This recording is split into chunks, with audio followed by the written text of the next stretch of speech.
ما تعرفناش رسمي. أنا تنة ورنة. صحيح، البنت الجديدة بالظبط. طيب إيه موهبتك؟ تفتكري أنتي إيه؟ بتاعة اللقاح؟ مسؤولة اللقاح، مديرة اللقاح، فلاحة اللقاح. أنا جنية بطير بسرعة، موهبة نادرة، وده يبقى مجرد جزء صغير من اللي أنا بعمله.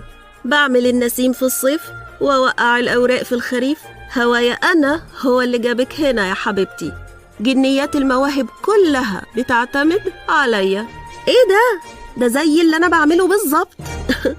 قلتي إيه؟ التنات بيساعدوا الجنيات من كل المواهب برضو، يعني إحنا زي بعض مش كده؟ حبيبتي، أنا الجنية بتاعة الطبيعة، انتي بتاعة حلل وأبريق. أنا بشتغل فوق السحاب وانتي بتشتغلي تحت في الطين بس.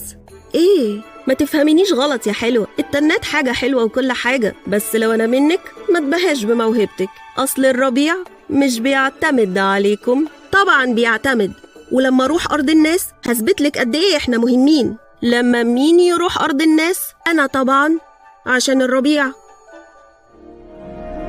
طبعا هتثبتيلي. هثبتلك. أنا عن نفسي هستنى بفارغ الصبر. عن إذنك؟ لا، أنا اللي عن إذنك.